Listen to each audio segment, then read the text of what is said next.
Bismillahirrahmanirrahim. Alhamdulillahi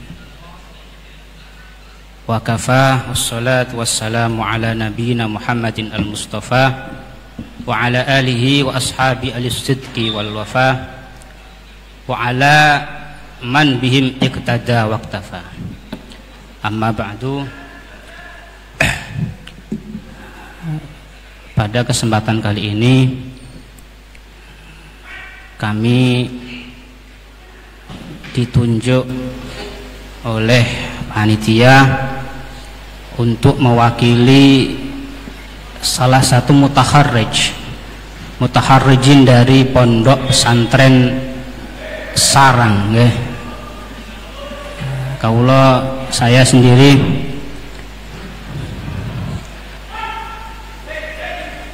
asli namanya adalah Muhammad Wahyudi atau Ahmad Wahyudi, mondok di pondoknya Mbah Maimun Zubair Sarang. Zaman kuno namanya kiai itu memperkenalkan desanya. Desa Karangmangu, Desa Lirboyo, Desa Ploso lah desa nggih. Tegal Rejo. Niku kiai.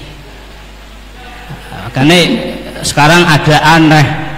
Ini santri dari mana? Dari Pekalongan. Wis gagah katanya. Sudah ada apa? Ada kemerosotan dari sini. Imam Nawawi dari Nawa, Syria, desa. Tapi menerkenalkan desanya menjadi Nawawi, bukan Ad-Dimashqi. Bukan apa? Ad-Dimashqi As-Suri, betul. Tapi An-Nawawi zaman kuno. Ini kiai kuno mengatakan Karangmangu, bukan apa? Sarang. Tapi sekarang sudah ada rubah apa? Saderenge terkenal Sarang niku Karangmangu aslinya. Pondok pesantren Karangmangu. Seperti itu. Niku mulai berubah menjadi nama Sarang itu ketika eranya sinten gitu. Saya sendiri kurang tahu eranya siapa, tapi perubahan itu pasti karena al-alam mutaghayyir wa kullu mutaghayyirin hadits. Fala budda lil alam ayataghayyar. Ya pasti. Makanya perubahan saya tidak tahu kapan ya. Maksudnya ngertos kula kita tahu perubahan sedikit demi sedikit. Oh, ini mulai eranya ini berubah, ini nanti kembali lagi ke Sarang. Tapi yang lebih masyhur Sarang ya. Di gerbang masuk pondok ada kata-kata pondok pesantren Karangmangu. Sudah, itu bukan apa pondok pesantren Sarang. Itu seperti itu. Itu ada perubahan di situ. Kapan pondok pesantren Sarang ini muncul? Ini di kitabnya Mbah Maimun dijauhkan qad tamma rumna minar ribati wa fihi kullu faizin kibati sanata alfin ma' thalathimi'ati ishrina ma' arba'atin min hijrati nabiyina Muhammadir rasuli adimhu ya Allahu bil qabuli wa qaffahul fakir wa huwa Nawawi nadhiru Umar wa huwa mustawi. Itu tahun ini sudah kurun kedua. Itu saja tahunnya disebutkan sanata alf 1324 Hijriah. 1300 berapa? 24 Hijriah. Kalau sekarang 1442 berarti sudah ada sekitar 118 tahun. Itu pondok Sarang itu. Tapi lebih karena ini kurun kedua, bukan kurun pertama. Kurun pertama adalah Mbah Ghazali bin Lanah. Itu lebih cikal bakalnya Sarang. Mbah Ghazali bin Lanah seorang dari Kelampis, Madura. Kemudian beliau hijrah bersama ayahnya Mbah Lanah itu ke daerah Karangmangu. Setelah itu Mbah Salio namanya aslinya ya, Salio bin Lanah itu diberi oleh Salio itu beliau diberi amanah oleh Mbah Saman bin Yaman. Saman ibn Yaman. Siapa ini? Iya, turun apa mbah-mbah ya Maimun. Oh, masih Ya, turun. mbah-mbahnya Mbah Maimun. Mbah Ghazali ya mbah-mbahnya Mbah Maimun sama.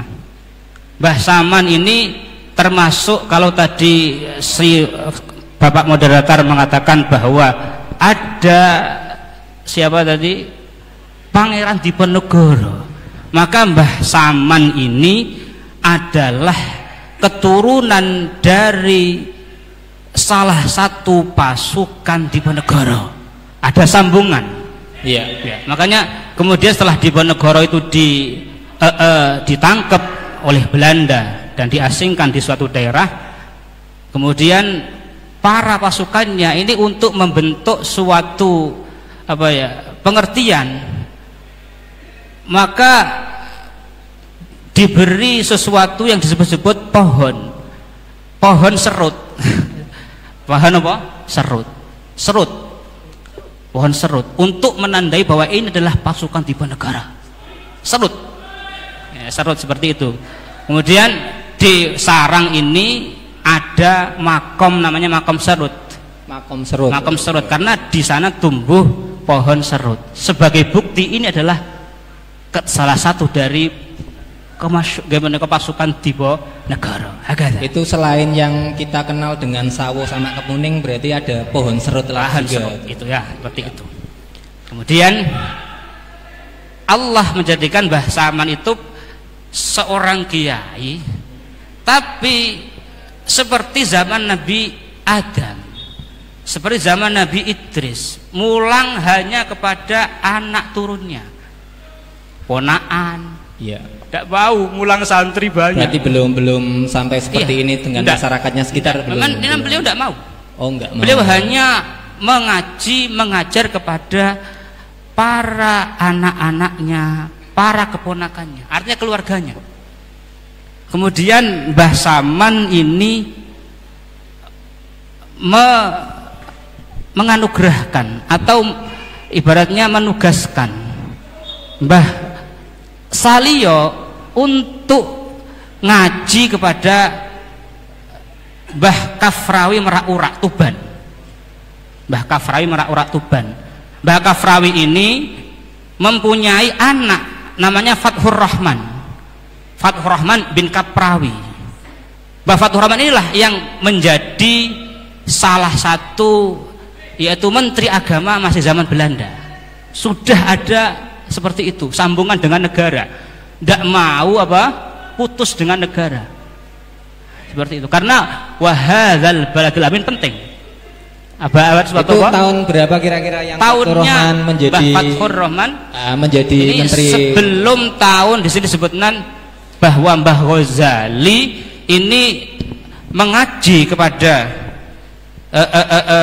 Mbah Fathur Rahman ini sekitar tahunnya, kalau lahirnya itu tahun 1855 Miladiah ya, atau 1270 Hijriah. 1200. Kalau Masehinya berarti kira-kira berapa? Tahun 1855. Tahun 1855. Berarti itu Menteri Agamanya belum ada Indonesia? Belum, masih rupa. Berarti ya, seperti kalau zaman dulu itu kan ya, Ketik Anomodin mungkin seperti itu ya. Berarti bukan Menteri Agama. Ya, maksudnya Menteri Agama. Bahasanya di sini ada asyuun, gimana kok, Waziru Syu'un Ad-Dini As-Sabek, bahasanya Mbah Maimun.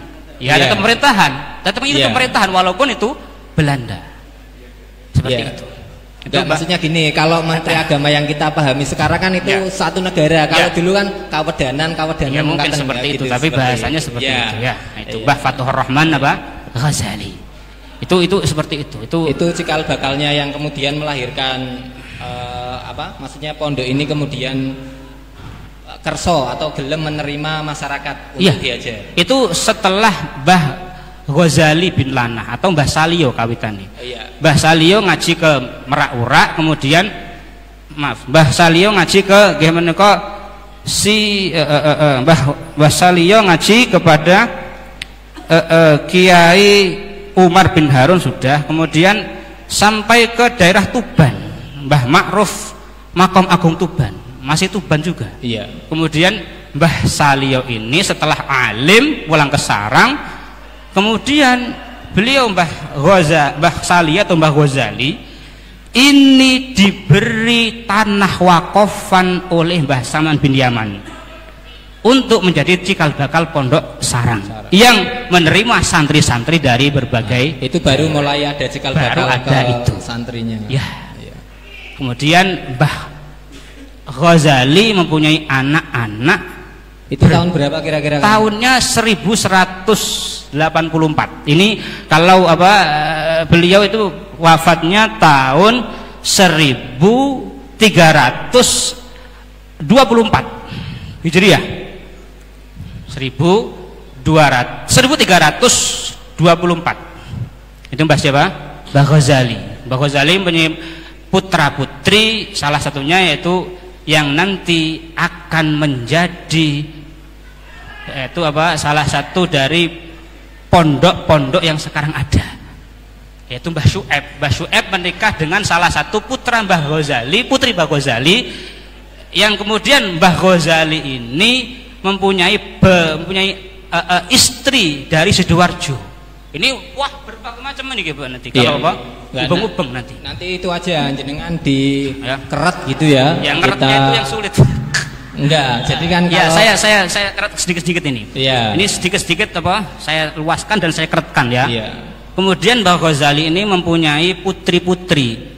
Namanya salah satunya adalah, semua putrinya mempunyai nama awalan S karena Saliyo S. Iya. Berarti kayak anaknya Mbah Quraish Shihab itu yang namanya semua nun gitu ya. Yes, mungkin ya. Kemudian filosofinya apa ini? Ada filosofinya mboten iki? Ya nanti dulu. Oh ya enggak, maksudnya kisah dulu. Ada ya, nanti filosofinya ada, supaya ada sambung anak perempuan kepada ayah, sambung anak laki-laki kepada ibu. Salah satunya. Ngapunten, kalau Saliyo itu artinya nopo? Nama itu nama Jawa. Nama Madura. Nama Madura, Saliyo ya. Kemudian Mbah Saliyo mempunyai menantu, salah satunya Mbah Syu'aib. Mbah Syu'aib mempunyai anak-anak, salah satunya Ahmad bin Syu'aib, yang ini kemudian mempunyai anak Mbah Syu'aib ini mempunyai anak, salah satunya Ahmad bin Syu'aib. Mbah Ahmad bin Syu'aib kemudian mempunyai putri, namanya adalah Mbah Mahmudah. Mbah Mahmudah nikah dengan Mbah Zubair. Mbah Zubair dan Mahmudah mempunyai anak namanya Mbah Maimun Zubair. Sekarang sudah Mbah Maimun. Sudah, itu ringkas itu. Setelah itu kemudian sebelum itu Mbah Maimun ada hubungan dengan pendiri NU yang sangat-sangat fenomenal. Apa itu? Namanya Hashim. H itu 5, alif 1, shin 300, mim 40. Yaitu tahun 300 shin H itu 5 tambah 1 6. Kemudian tambah shin 306 ditambah mim 40, 1346. Ini lahirnya Mbah Maimun 1346. Kalau nanti sudah kelamaan ya di stop ya. Stop. Monggo santai aja. Enggak itu ini biar nyaman ya, Iya. Kita ikuti dari panitia ya. Biar enggak kelamaan nanti. Enggak, gini loh Kang. Kalau itu dipandang perlu silakan. Kalau kita ngasih waktu kan tadi di kongko-kongko kita yang di sana itu kan silahkan ceritakan profilnya yang kemudian sampai sekarang ini. Sekarang sampai sekarang nih ya. Petilan-petilan aja. Oh iya gitu. Siap. Oke. Hashim, yaitu karena pada waktu itu ini Hashim berarti kayak itu ya, kayak kode Condro Sengkolo kalau bahasa Jawa. Enggak, ini karena Mbah Hashim Asy'ari ini ya. Mbah Hashim Asy'ari ya. Mbah Hashim Asy'ari ada sebelum tahun 28 itu NU ngadeg kan, namanya Nahdlatul Ulama. Nahdlatul Ulama namanya bangkite para ulama. Sehingga sing didekno yang menjadikan pokok ya ilmunya. Ya, ilmunya. Nahdlatul Ulama. Kemudian kita lihat bahwa Mbah Hasyim susah karena setelah tahun 1926 NU berdiri, ada orang alim yang wafat, satu namanya adalah yang mempunyai tasrif Jombang. Mbah siapa namanya itu? Mbah tasrif Jombang? Sanes. Mbah tasrif Jombang. Maksum Ali itu, kan? Ya, Ali Maksum atau Maksum Ali? Maksum Ali nggih. Niku wafat. Kemudian ada satu lagi yang wafat, siapa saya lupa ya. Itu kemudian Mbah Hasyim kemudian meminta ada pengganti dari Mbah Maksum Ali. Ya, namanya Kiai Muhaimin. Kiai Muhaimin. Kiai Muhaimin ini asli ya dari Jombang tapi ngaji di Sarang. Ya, waktu itu ada Sarang, berarti sudah ada hubungan dengan Jombang. Yeah. Akhirnya Mbah Muhaimin tidak mau menikah kalau pembahasan pernikahan tidak dilakukan di Sarang. Akhirnya terjadilah sebelum tahun 28 Mbah 3 orang Kiai Jombang yang top. 1 Kiai Hasyim Asy'ari, 2 Kiai Wahab Hasbullah, Abdul Wahab Hasbullah, 3 Kiai Bisri Sansuri. Ini datang ke Sarang untuk bahasanya untuk rembugan tentang masalah pernikahannya dari siapa tadi? Kiai Muhaimin. Dan waktu itu Mbah Maimun itu berarti kecil, sudah terbentuk belum itu, Kang? Mbah Maimun masih dalam kandungan. Dalam kandungan, kemudian Mbah Maimun ini yang masih dalam kandungan dimintakan doa oleh Mbah Syu'aib. Mbah Syu'aib adalah buyute Mbah Maimun. Ya, buyute Mbah Maimun kepada 3 kiai ini. Sehingga seperti itu ada air putih di ngalap berkah itu. Tapi kemudian Allah Ta'ala yaf'alu ma yasha, yaitu pada tahun 28 lahirlah yang disebut-sebut nggih menika Mbah Maimun dengan nggih menika tahun kelahiran sama dengan tahunnya Mbah Hasyim. Hak 5 alif 1 shin 300 mem 40 1346. Berarti Mbah Hasyim lahir, Mbah Mun lahir. Mbah Hasyim itu datang ke Sarang, Mbah Maimun lahir. Sebelum Mbah Maimun lahir sudah datang ke Sarang untuk melakukan rembugan tadi. Terus buyute Mbah Maimun yang bernama Mbah Syu'aib memintakan doa kepada 3 orang yai tersebut, kemudian mendoakan dan lahirlah pada tahun setelahnya Mbah Maimun Zubair yang tahun lahirnya sama dengan Mbah Hasyim Asy'ari. Namanya Hasyim. Mbah Maimun lahirnya Hasyim tahun 1346. Berarti nama Mbah Hasyim diambil sebagai kode kelahiran Mbah Maimun mengatakan. Oke, sip, oke. Itu ya. Bentar dulu. Anjir, pahamku Mbah Hasyim lahir, Mbah Mun lahir mengatakan ngapunten. Monggo selanjutnya tak madeg di situ ya, ini kita sudah mendapat asupan gizi tentang sejarah dari Sarang. Untuk selanjutnya langsung mawon saking Kloso, monggo.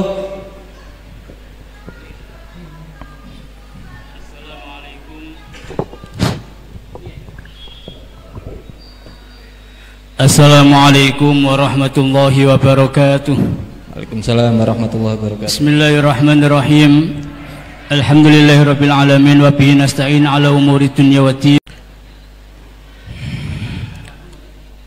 5 menit. Ya, beres. Masih kedawan kan?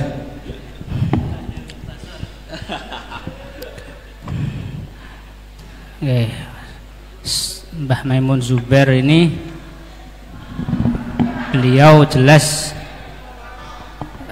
berkiprah bukan hanya di NU tapi juga yang sering beliau dawuhkan adalah wahadzal baladil amin, berarti ya negara. Di samping sing paling pokok ya Islam, itu paling pokok, tidak ada yang lain, Islam. Karena Nahdlatul Ulama jelas ada namanya ulama ya ilmunya, bukan secara bukan secara organisasi ya bukan, tapi ilmunya.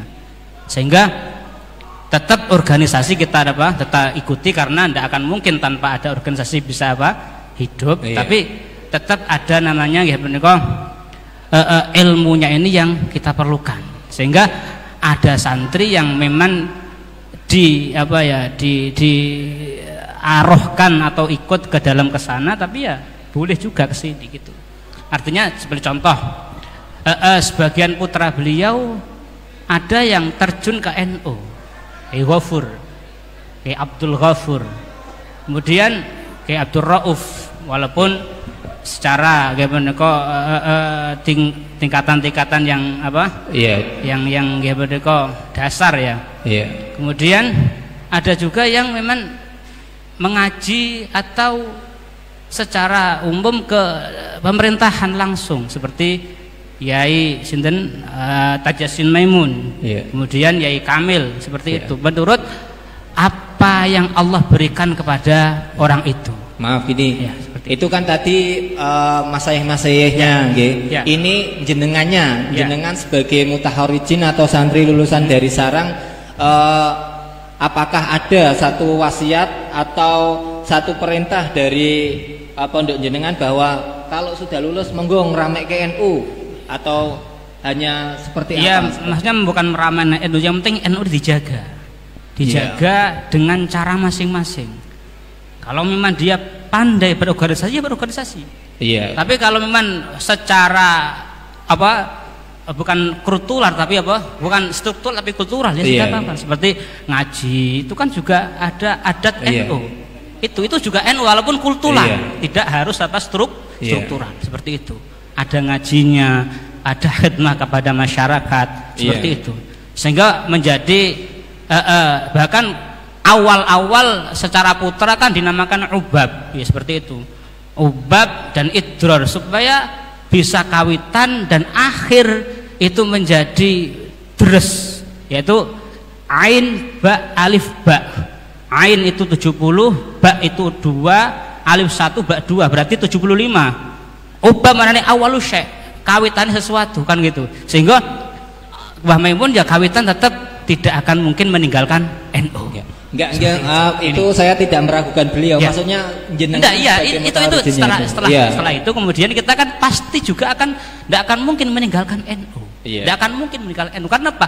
Kiai kami kiai NU. Iya. Enggak, maksudnya kalau jenengan bentuk kiprah manifestasi aslinya apa yang telah diperbuat untuk NU di lingkup jenengan? Ya, jelas kami tetap, karena lingkungan kami bermacam-macam, ada si A, ada si B, si C, maka kami tetap bagaimana caranya minimal lah keluarga kami tidak meninggalkan ke sana. Itu paling pokok minimal. Karena ya itu macam-macam. Ya seperti itu macam-macam. Sehingga kita tetap tidak akan meninggalkan namanya Nahdlatul Ulama, tidak. Karena itu simbol dari ilmu, tapi juga kami tidak anti kepada yang lain. Tetap ada hubungan dengan yang lain. Bagaimana caranya kami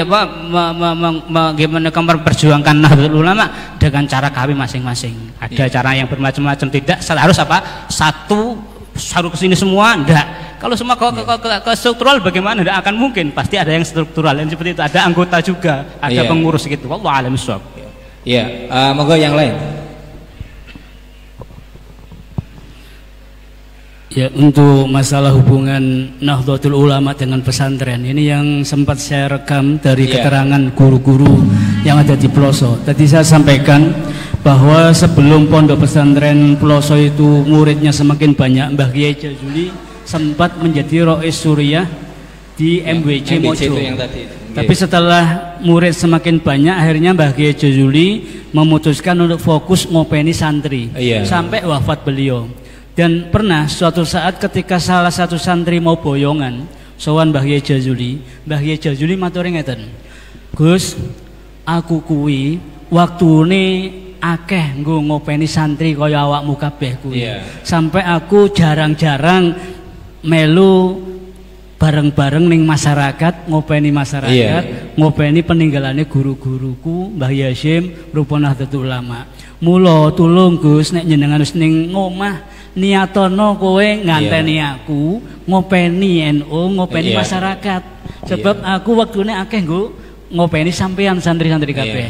Itu arti dari yang didhawuhkan Mbah Kiai Jayuli, diharapkan semua santri-santri alumni dari Al-Falah Ploso di rumah jadilah pengganti Kiai Ahmad Jayuli untuk ikut ngrumat Nahdlatul Ulama ataupun ngrumat masyarakat untuk bidangi ke aswajaan menika. Lah untuk bicara masalah ini sebenarnya kiai-kiai dari kita semuanya sudah mengarahkan, dan kita ini sering dengar nih, istilah ini sering kita dengar bahwa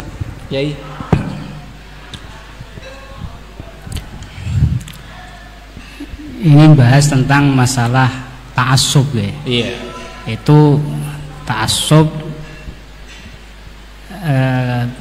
cinta kepada Nahdlatul Ulama yang mempunyai makna cinta kepada ulama itu sendiri, yang bermakna cinta kepada ahlil ilmi, sehingga kita diberi oleh Rasulullah isyarah kun aliman. Wis kalau ndak bisa ya au muta'alliman, jadilah orang alim kawitane. Karena ulama silsilah kepada ahlil ilmi. Rupane kun aliman harus ono bentuk ilmune, pinter. Mayyuridillahu bihi khairan yufaqihu fiddin, berarti ilmu, alim. Nek gak iso au muta'aliman utawa senantiasa belajar. Ini juga media untuk belajar kepada para alumni-alumni yang lain. Au muta'aliman, kau ndak bisa au muta'aliman au mustami'an, wis minimal yang nomor kedua. Yang nomor ketiga adalah mustami', mendengarkan, bukan hanya sami tapi mustami', ada rasa di hati untuk memperdengarkan ilmu yang disampaikan. Nomor keempat, au muhibbah, minimal apa? Cinta. Ojo malah mungsoi ya, tapi cinta. Ketika sudah cinta, almar'u ma'aman ahab, atau anta ma'aman ahbab. Ketika cinta al ulama, insyaallah ma'al ulama. Ketika ulama didawuhna walau syi'na la rafa'nahu biha, ketika Allah berkehendak akan kita, Allah angkat orang alim itu dengan ayat-ayat Allah yang dicintai, yang cinta kepada ulama, insyaallah jadi wong sing mulya sama seperti ulama itu sendiri. Almar'u ma'aman ahab. Itu cinta. Jangan sampai jadi yang kelima, wis ora pinter, ora gelem belajar, tidak mau mendengarkan, sudah gitu menjadi orang yang tidak suka kepada ulama. Niku nuduhno nggih menika sing didhawuhna Gusti Allah Subhanahu wa taala. Aja apa iku Allah taala dawuh, Rabbana liyuqimus sholata faj'al af'idatan minan nasi tahwi ilaihim. Minimal anak turunku supaya gelem dadi wong sing napa salat, minimal masyarakate ayo kepada anak turunku. Kita masyarakat sekitar bicarane ben seneng karo wong sing NU, sing isih nyekeli ilmu. Niku mawon ingkang kula aturaken. Assalamualaikum warahmatullahi wabarakatuh. Waalaikumsalam warahmatullahi wabarakatuh. Jujur percakapan malam hari ini nih, saya masih seneng banget, cuma waktunya ini terbatas dan apa ya, sebelum saya simpulkan, saya ingin mengclosing acara pada malam hari ini dengan guyonan yang ini mungkin menjadi orang Nusantara terkenal sangat pinter dan sangat cerdas seperti jenengan-jenengan saat ini, Dan di zaman dulu kita juga mengenal Nusantara bisa menguasai, menyatukan Sumpah Palapa dan lain sebagainya itu. Ternyata ketika ada penelitian apa yang terjadi di Indonesia sekarang ini, itu menjadi satu stimulasi untuk kita menjadi pintar. Contoh yang paling gampang adalah ketika jalan itu bolong-bolong. Orang yang terdidik dari keluarga yang agamanya bagus, dia ketika melewati jalan itu dia akan mengeluarkan bahasa yang enak. Subhanallah, alhamdulillah. Tapi orang yang dengan jurusan biologi dia akan mengeluarkan nama-nama hewan. Anda sendirilah ya, akan mengeluarkan kucing dan lain sebagainya. Begitupun juga dengan orang yang ya suka agama, ya suka biologi, maka dia akan mengeluarkan biologinya dan agamanya. Mungkin itu sekilas dari kisah saya yang belum menyimpulkan ini, tapi setidaknya apa yang ada di Indonesia harus kita syukuri untuk membentuk kita pada malam hari ini dan teman-teman kita untuk besok. Terima kasih untuk kehadiran para kiai-kiai muda ini yang telah ngelegokke waktu datang hari ini, dan insya Allah kita akan jumpa lagi besok dengan permasalahan-permasalahan yang ada di masyarakat yang seperti saya kisahkan tadi. Kami pribadi sebagai moderator dan pembawa acara mohon maaf yang sebesar-besarnya apabila di awal hingga akhir acara ini ada tutur kata yang kurang berkenan. Wal muwaffiq. Wassalamualaikum warahmatullahi wabarakatuh.